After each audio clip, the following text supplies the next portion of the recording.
It's the most distorted result. This is not a democratic government that we've got. I cannot understand how anyone could have used an Enoch Powell language in a Labour Prime Minister's speech.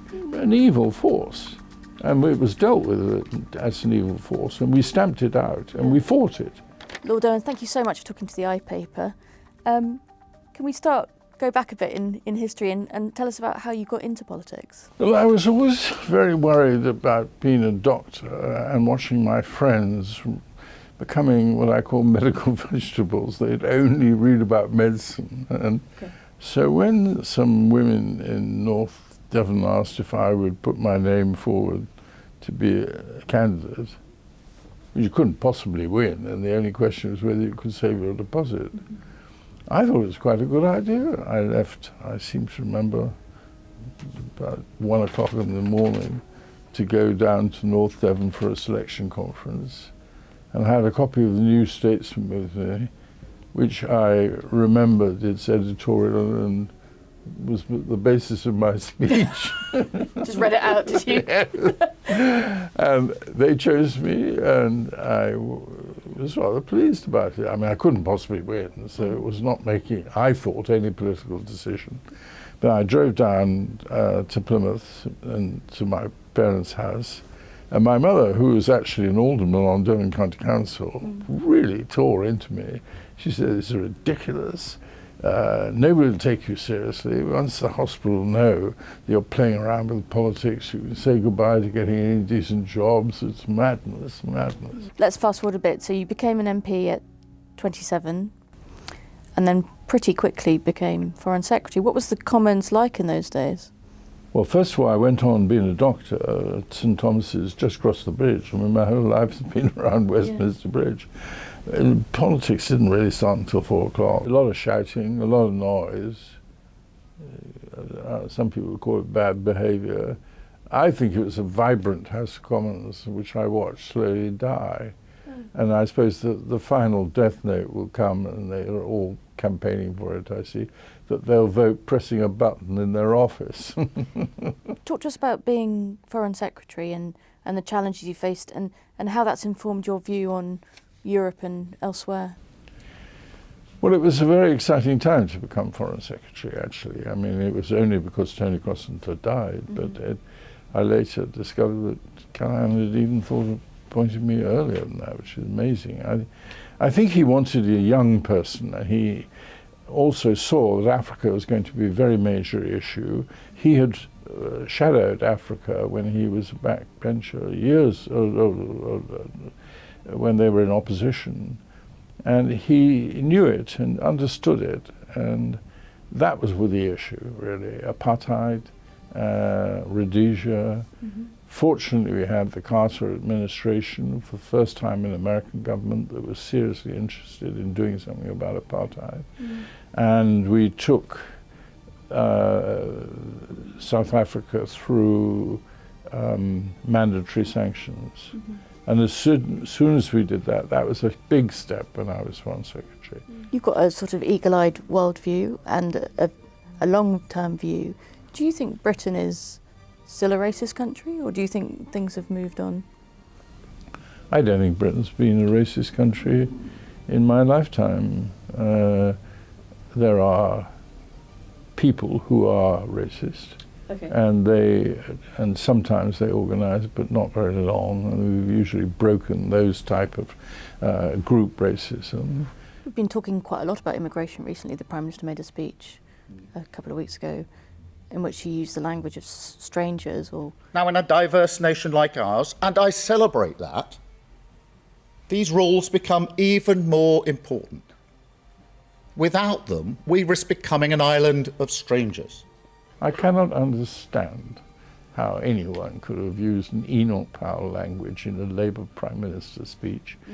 I understand why he probably didn't realise that it was, but I think it really says something for it. I mean, why haven't we heard that the person who's responsible for this has been thrown out on his ear, or her ear, whoever has done it?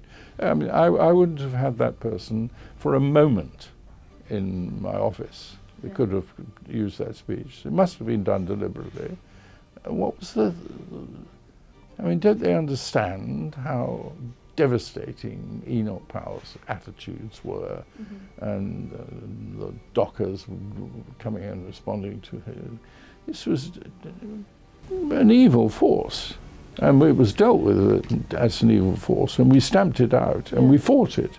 And our generation of MPs, Conservative and Labour and Liberal, had to deal with racism, and I think we did a good job on it. But that Enoch Powell movement, I mean,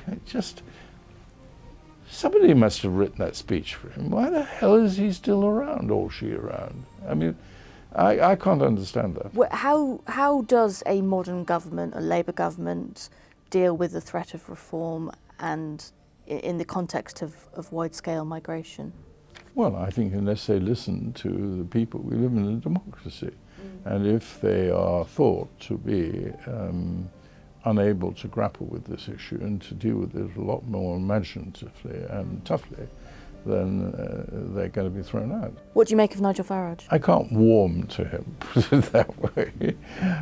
He has skills, considerable skills. He's a good orator, and it takes courage, actually, to take the position he's taken over immigration over a long period. Now everybody's on his side, so to speak. I won't say everybody, but a large number of people are. I think he could come out. Reform could wreak havoc. I'm a passionate believer in proportional representation. I think it's an absurdity that we have this government with a large majority on a third of the vote. Yeah. It's the most distorted result. This is not a democratic government that we've got. And because it's not a democratic government, it doesn't have that overall understanding of the country as a whole. Yeah. And this is one of the problems. It is massively in our interest. It'll come now. I mean, there's proportional representation in Scotland, there's in Ireland, in Wales. It's going to come in England, and it must come. You've got to have a broader base for a democracy. And it's no use cheating. And basically, the voting system is cheating, first past the post voting. So, I mean, these arguments are well rehearsed, but in Wales next year you might end up with nobody in overall control because of the list system. Doesn't that not stand in the way of a sort of effective government, particularly at Westminster? Yes, I think democracy should start in having representation in the House of Commons that broadly is the real views of the country, and not distorted. But they'll fight like hell. Of course, there's no Tory party now to fight against it. So that's what's interesting now. Yeah. But Labour will fight like hell to stop the voting system being changed. It's so much in their favour. They are not a majority government. No. A lot of people in the Labour Party who are worried about Farage and reform talk about the SDP as an example of a political force that was doing very well at one point but never quite broke through. Do you think the parallels are there? I think the warning is there. It is very tough to break this system. It is loaded in favour of it. And that's why they won't change the voting system. They don't want a proper representative House of Commons. And the Greens were, one moment, and for quite a long period of time, I could vote for no political party other than the Greens. And then, of course, I couldn't vote. Now, at long last, I'm out of all of this stuff, so I'm not even a lord. I got out of the whole damn thing. Okay. I rather enjoyed voting now. Okay. Can we go back in time a little bit to the formation of the SDP? What was the sort of, particularly for our sort of younger viewers, tell us about politics at that time and what drove the creation of the party? Well, you've got to be careful, but in shorthand terms, we should have launched the party with Shirley, Bill and myself. Okay. And Roy Jenkins was a disaster coming in because, I mean, he lied to me, basically. I said, I know what you want. You want to deal with the Liberals. Why don't you join the Liberals? Yeah. David Steele will even stand down for you, can be a Liberal.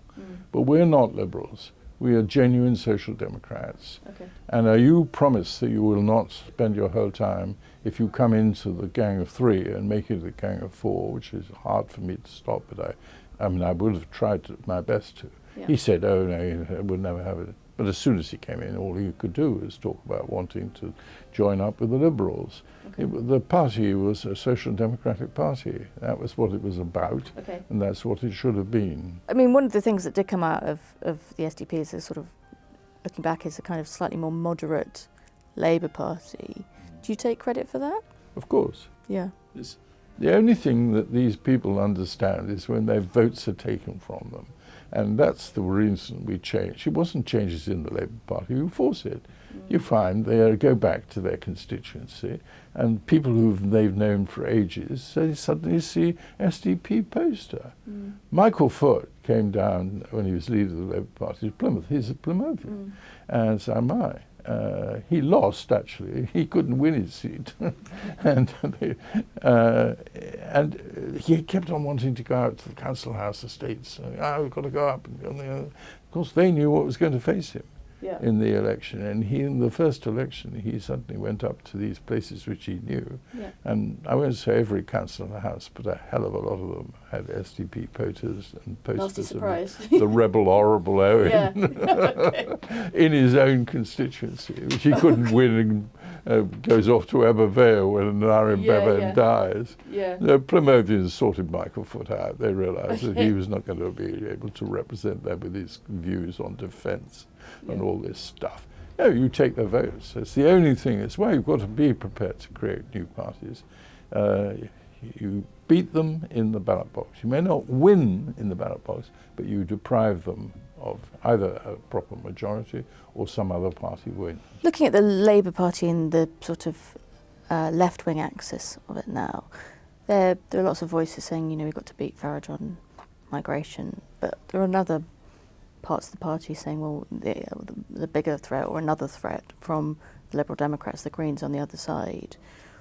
Where do you think Labour goes from here? How do you form a coalition of all these people? Where do you sit yourself?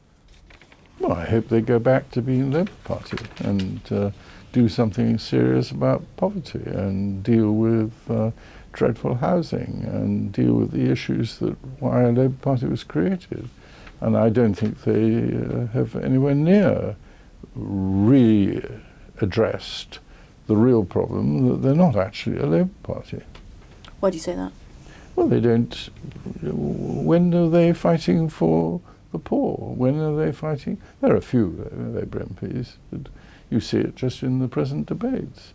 They have chickened out on being Labour. We do actually believe in redistribution inside the social democrat. I'm a social democrat still and will die a social democrat. Do you think the Americans are on our side these days? No. They're on the way out, aren't they? They're not going to stay even in militarily, so we need to spend a lot of money on defence, and I see no sign this government yet understands that it's going to have to spend a lot of money on defence. Poland understands it. Germany is beginning to understand it, but the British government is talking the talk, but it's not doing it. You've been on a bit of journey on Europe. What do you make of Keir Starmer's deal with the EU earlier this week? Do you think it's a step in the right direction? I think you've simply got to accept that America's pulling out of Europe, militarily, economically, in every way, and therefore we all have to be Europeans now. There isn't any choice. That's where we have to be there on defence, that's where we have to be on the economy. And therefore I think that men may not like some aspects of it, but we are absolutely now dependent on being European.